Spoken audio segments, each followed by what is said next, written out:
বাচ্চারা আজকের ক্লাস শুরু করি। হ্যাঁ ম্যাডাম। ম্যাডাম আমি আসতে পারি? হ্যাঁ। আরে আপনি আমার স্কুলে? আজ থেকে আমি আপনার স্কুলেই পড়বো। আপনি বাচ্চাদের সঙ্গে পড়বেন না, বাচ্চাদের পড়াশোনা ডিস্টার্ব হবে। এখান থেকে চলে যান। হ্যাঁ টিচার, আমরা ওনার সঙ্গে পড়বো না, ওনাকে এখান থেকে তাড়িয়ে দিন।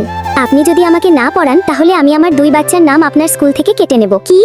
আরে দাদি, আপনার পড়াশোনার বয়স তো আর নেই, তাহলে আপনি পড়তে চান কেন? আমি পড়তে চাই যাতে আমার বাচ্চারা খারাপ হয়ে না যায়।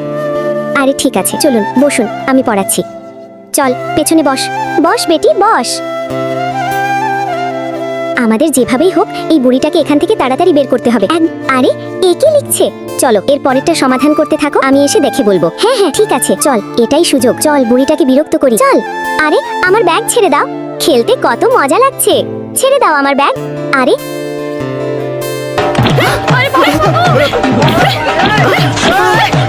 তুই আমার সঙ্গে পাঙ্গা নিচ্ছিস? এই ছবিটাকে সুন্দর মনে করলে ভিডিওতে লাইক করে চ্যানেলটাকে সাবস্ক্রাইব করো, এরপরে আল্লাহ লিখো।